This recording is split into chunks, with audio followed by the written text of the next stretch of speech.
تجرب صديقك وافحصه في الشدة، لا شي يقرك وقت من ده سالي، وافحص ذخيرة بندقك والعدة من قبل ما يشبك عليك الآلي. يا مكثر أصحابي بوقت العدة 400 صاحب وسط جوالي، كله ينطقطق ما عرفت بقصته لكن في شده بقيت لحالي. صاحب لظهرك يرزحه ويشده، وصاحب مالك يصحبك يا مالي، وصاحب وفي لو تطلبه من كبده يرخص لأجلك كل ما هو غالي. تلقاه عيواجه معسكر وحده يعبر خطوط الحرب ما بيبالي، وصاحب عيمدح فيك لانتهى عنده وان كنت غايب هات كم أقوالي. وصاحب يصاحب لك حسب ما وده، لا شاف واحد ريتش فنده بالي، فيها النذاله ورثها من جده وفي الفساله مسلكه طوالي.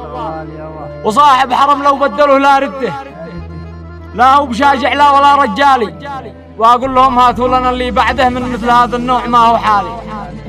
وصاحب عتلقى صحبته بالمده مثل الصناطل ذي تجي ايطالي، وصاحب في الحالات ما حد قده لابس عسيبه مكتبع بالشالي، لكن بوقت الحرب قرح يده يوم البنادق صوتها متعالي، فالجيد لحتجته عيفعل جهده عيسايرك في كامل الأحوال.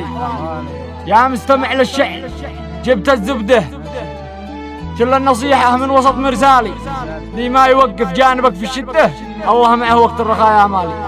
سلامتك.